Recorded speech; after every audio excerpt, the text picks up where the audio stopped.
You're doing everything you're supposed to do, you're sleeping, you're not drinking excessively, you're reasonably active, and you're still exhausted by 2 p.m. I'm Megan Corvale.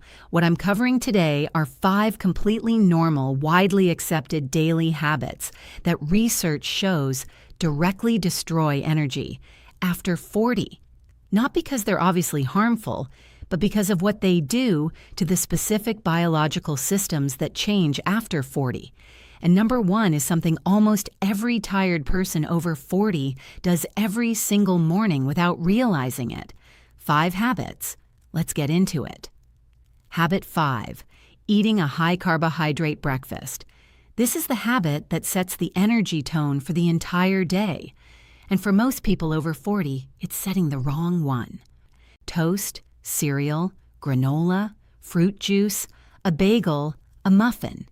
These are the breakfast staples that have been normalized as the foundation of a healthy morning. And for your energy levels after 40, they are close to the worst possible way to start the day.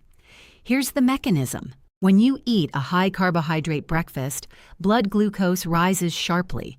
Insulin is released in a large pulse to clear that glucose. In people under 35 with robust insulin sensitivity, this process is rapid and clean. Glucose is cleared, insulin drops back to baseline, and energy is stable. After 40, insulin sensitivity has typically declined enough that the same carbohydrate load produces a larger, longer insulin response. The glucose spike is higher, the clearance is slower, and the crash that follows is more pronounced. That crash is the 10 a.m. energy slump that millions of people treat as a normal part of their day. It is not a normal part of the day. It is a predictable physiological consequence of a high glycemic breakfast, driving a blood sugar roller coaster that your post-40 metabolism is no longer equipped to handle smoothly. But the insulin spike is only part of the problem. The more significant energy issue is what happens in the 2 to 3 hours after that crash. Your blood glucose drops, often below the fasted baseline in a mild reactive hypoglycemia. Your brain interprets this as an energy emergency. Cortisol is released to raise blood sugar back up through gluconeogenesis. Ghrelin, the hunger hormone, surges, and your sympathetic nervous system activates in a low-grade stress response to manage the perceived energy deficit. This cortisol activation is the part that most people never connect to their morning breakfast. You are not just experiencing a sugar crash, you are triggering a stress hormone response before 11 a.m. that keeps your nervous system in a low-level activated state for hours, consuming the very adrenal resources that your body needs to sustain energy through the afternoon.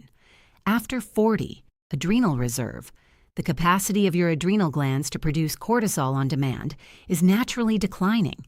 Using a significant portion of that reserve to manage breakfast-induced blood sugar instability is a meaningful physiological cost that compounds across every single day. There's also a mitochondrial dimension to this that goes deeper than blood sugar. High-carbohydrate meals, particularly those high in refined carbohydrates and fructose, promote a metabolic state called glucose dependency, where your cells preferentially burn glucose for fuel and downregulate the enzymatic machinery needed to efficiently burn fat. Fat oxidation is a slower, steadier, more sustained energy source than glucose combustion. People with high metabolic flexibility, the ability to switch smoothly between glucose and fat as fuel, have far more stable and sustained energy across the day. People who eat high-carbohydrate breakfasts daily are training their metabolism away from this flexibility, increasing their dependence on the very glucose-insulin cycle that produces the crashes. After 40, mitochondrial efficiency is declining independently of diet. Feeding that declining mitochondrial system, a fuel source that produces rapid spikes and crashes, rather than the steady fat oxidation it can sustain, accelerates the subjective experience of energy loss in a way that feels like aging, but is largely driven by breakfast. Pro tip: shift your breakfast toward protein and fat with minimal refined carbohydrate. Eggs cooked in olive oil, full-fat Greek yogurt with a small amount of berries, smoked salmon with avocado. These foods produce a flat, sustained glucose response, support mitochondrial fat oxidation, and provide the amino acids for neurotransmitter synthesis, particularly tyrosine for dopamine, that drive morning mental energy.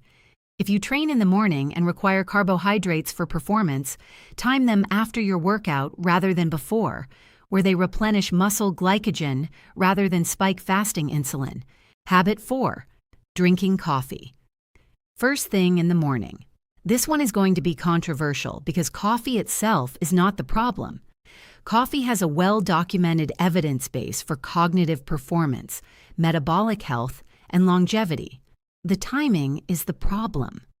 And the specific biological reason why is one of the most misunderstood aspects of energy management after 40.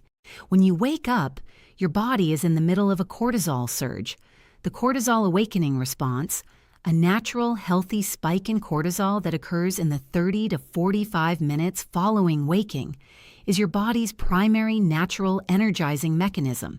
It mobilizes glucose, sharpens alertness, activates the immune system, and prepares every organ system for the demands of the day. It is, in effect, your body's built-in stimulant. Caffeine works by blocking adenosine receptors, the receptors that accumulate adenosine throughout the day and progressively signal tiredness. When caffeine is consumed during the cortisol awakening response, two things happen that most people are entirely unaware of. First, the caffeine is largely redundant. Your cortisol is already doing the alertness work. The coffee feels like it's waking you up, but it is primarily interacting with a system that is already activated. What you are actually doing is consuming your caffeine tolerance for the day during the window, when you need it least. Second, and this is the critical point for energy after 40, consuming caffeine during the cortisol awakening response blunts the cortisol peak. Research from the United States Army Institute of Environmental Medicine found that caffeine consumed during peak cortisol hours reduces the magnitude of the cortisol awakening response. Your body's natural alertness mechanism is dampened by the external stimulant arriving at the same time. The consequence plays out several hours later. Because the cortisol awakening response was partially suppressed by early caffeine, the natural energy it was supposed to sustain through the late morning declines faster than it otherwise would. You reach for another coffee. That second coffee arrives later in the day, closer to the afternoon, and begins displacing adenosine clearance from the evening, when adenosine is supposed to be accumulating to drive sleep onset. After 40, adenosine sensitivity changes. Sleep architecture, particularly the slow-wave deep sleep that restores physical and cognitive energy, is already becoming lighter and more fragmented. Caffeine consumed after midday has a significantly longer half-life in people over 40 compared to younger adults because the liver enzymes responsible for metabolizing caffeine, primarily CYP1A2, decline in activity with age. The same amount of caffeine that cleared your system by midnight at 30 may still be partially active at 2 a.m. at 45. The result is a cycle that is almost universal in chronically tired people over 40. Poor sleep driven by afternoon caffeine that hasn't fully cleared, producing genuine tiredness the next morning, driving earlier and larger coffee consumption, which suppresses the cortisol awakening response, which produces faster late-morning energy decline, which drives more caffeine, each loop slightly worsening the next. Pro tip: delay your first coffee by 90 minutes after waking. Drink water, get morning light exposure, which independently supports the cortisol awakening response and sets your circadian clock, and let your natural cortisol peak do its work. Your first coffee, consumed at the point when cortisol is beginning to decline, will work with your biology rather than against it, and you will need less of it to achieve the same effect. Set a hard caffeine cutoff at 1 p.m. and hold it for 2 weeks. The sleep quality improvement typically produces more sustainable daytime energy than the coffee it replaces. Habit 3. Sitting for most of the day without movement breaks. Sedentary behavior is so normalized in modern life that most people do not register it as a habit at all. You sit at a desk, you sit in meetings, you sit in the car, you sit on the sofa, And unless you deliberately counteract it, the cumulative physiological effect on your energy after 40 is profound. The mechanism most directly relevant to energy is what happens to your circulation during prolonged sitting. When large muscle groups, particularly the glutes, hamstrings, and calves, are inactive for extended periods, the muscular pump that assists venous return of blood to the heart weakens, blood pools in the lower extremities, cardiac output drops slightly, and the delivery of oxygenated blood to the brain, where you experience it as alertness and cognitive clarity, diminishes in measurable ways within as little as 30 minutes of continuous sitting. Research from the University of Illinois found that cerebral blood flow velocity decreases measurably during prolonged sitting, and that this reduction correlates directly with declining performance on cognitive tasks.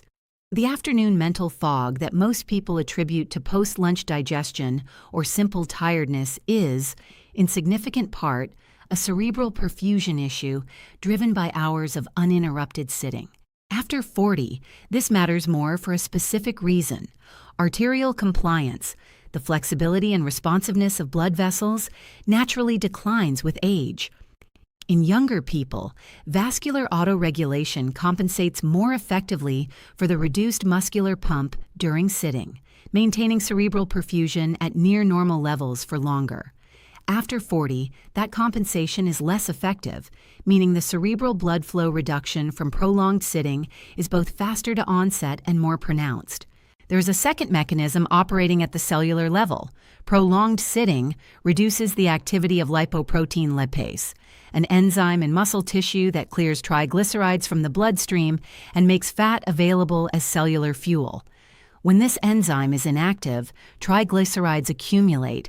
Cells have reduced access to fatty acid fuel, and the mitochondria, already less efficient after 40, have a reduced substrate to work with. The consequence is a measurable reduction in cellular energy availability that compounds across the hours of the sitting day. There is also an insulin sensitivity dimension. Prolonged inactivity in skeletal muscle reduces the expression of GLUT4 transporters on muscle cell surfaces, the same transporters activated by walking that clear glucose from the bloodstream. Less GLUT4 activity means slower glucose clearance, which means higher average insulin, which means fat burning remains suppressed for longer between meals. This is a direct energy cost that accumulates across a sedentary day. Pro tip: the intervention is not about exercising more. It is about breaking sedentary time. Research consistently shows that brief 2 to 3 minute movement breaks every 30 to 45 minutes produce disproportionate benefits for metabolic markers and cognitive performance compared to equivalent additional exercise performed in a single session. Set a timer. Stand, walk to a window, do 10 bodyweight squats. The specific activity matters far less than the interruption of continuous sitting. A 30-minute walk after work does not undo 8 hours of uninterrupted sitting, but 16 movement breaks across that same day does. Habit 2. Chronically under-eating protein. Of all the dietary habits that drain energy after 40, insufficient protein is the most widespread, the most consistently underestimated, and the one with the most direct and measurable consequences for how you feel every single day. Most people significantly underestimate how much protein they are consuming and significantly overestimate what their body needs. The recommended dietary allowance of 0.8 grams of protein per kilogram of body weight is a minimum threshold for preventing deficiency in sedentary young adults. It is not an optimal intake for active adults over 40, and treating it as a target rather than a floor is one of the most consequential nutritional mistakes in this age group. After 40, a process called anabolic resistance develops. Your muscle tissue becomes less responsive to the protein signals that trigger muscle protein synthesis. In practical terms, this means you need more dietary protein to achieve the same muscle maintenance response that a smaller amount produced in your 30s. Research from Maastricht University has shown that older adults require a higher per meal protein dose, approximately 40 grams rather than 20 grams, to maximally stimulate muscle protein synthesis because the anabolic sensitivity of aging muscle is reduced. The connection to energy is direct and operates through multiple pathways. Muscle is the primary site of glucose disposal in the body. It is where most of the glucose from your meals is stored as glycogen and later burned as fuel.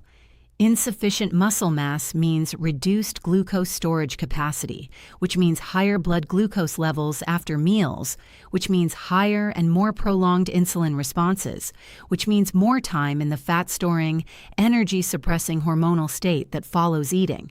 The less muscle you carry, the more unstable your energy becomes after every meal. Muscle is also your primary metabolic engine.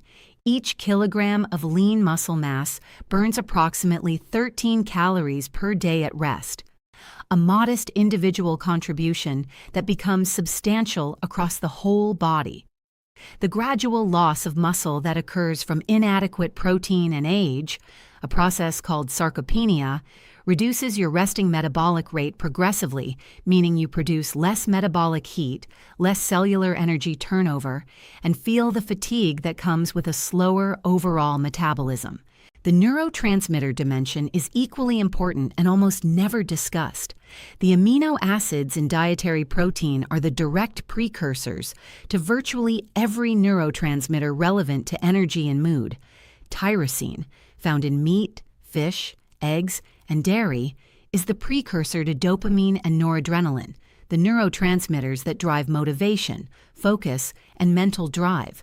Tryptophan is the precursor to serotonin, which regulates mood stability and the sense of calm, alertness that distinguishes energized focus from jittery stimulation. When protein intake is chronically low, the substrate for these neurotransmitters is insufficient, and the mental energy and motivation deficits that result are commonly mistaken for depression, burnout, or simply getting older. Pro tip: aim for a minimum of 1.6 grams of protein per kilogram of body weight per day, distributed across meals, with at least 35 to 40 grams per meal to overcome anabolic resistance. Prioritize complete protein sources, animal proteins, or plant combinations that deliver all essential amino acids. If appetite is a barrier to hitting protein targets, leucine-rich sources, eggs, cottage cheese, chicken breast, Greek yogurt, are the most efficient at stimulating muscle protein synthesis per gram consumed and tend to be easy to eat in adequate quantities. Habit 1: treating every night's sleep as equivalent.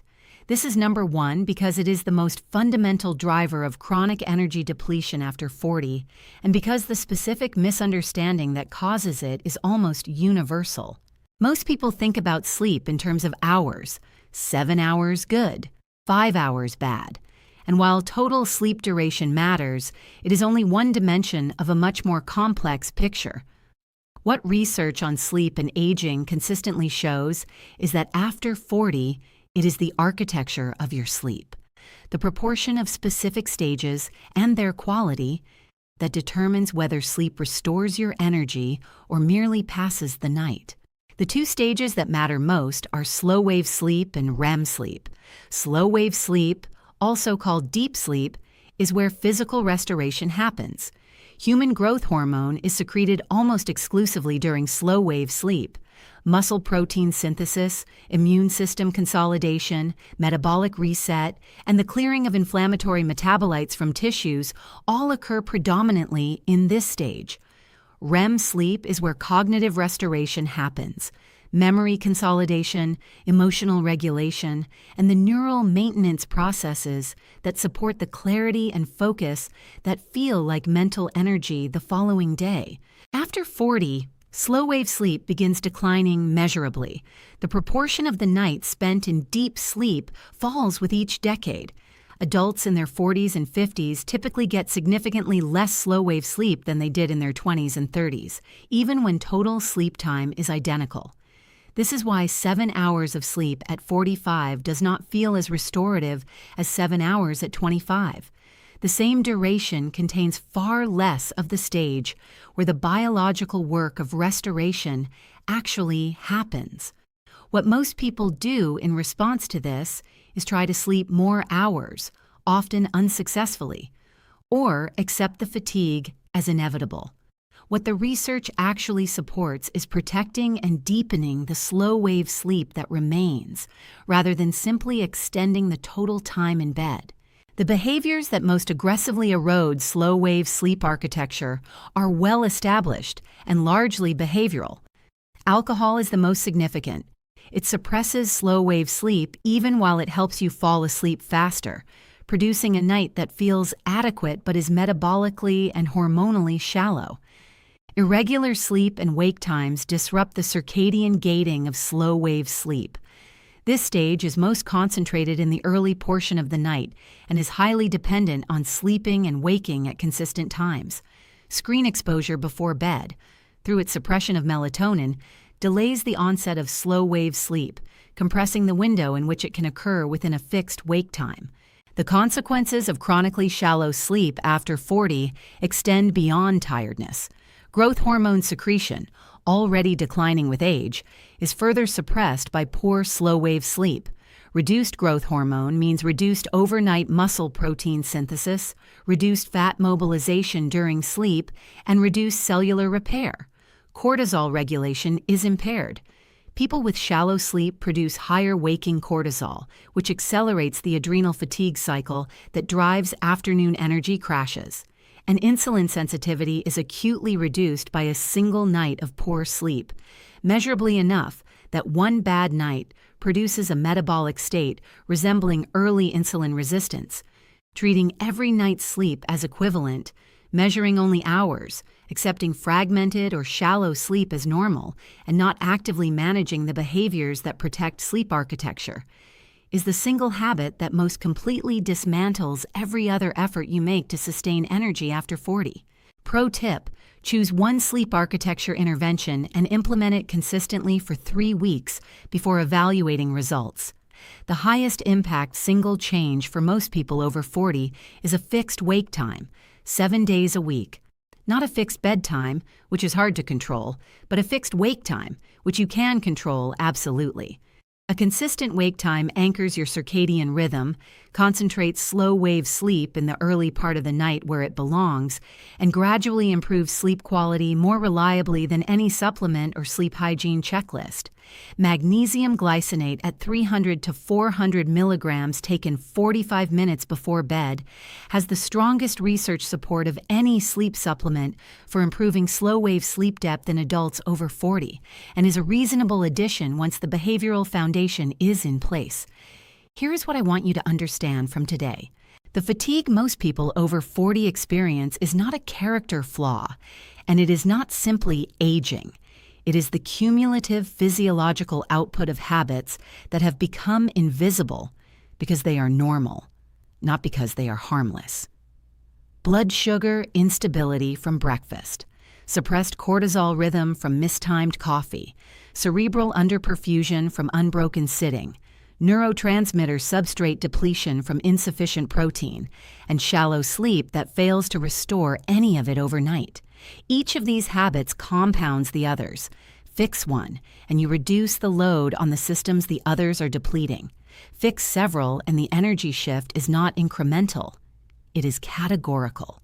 You are not too old to have sustained, reliable energy. You are running the wrong operating system. Update the inputs. I'm Corvale. I'll see you in the next one.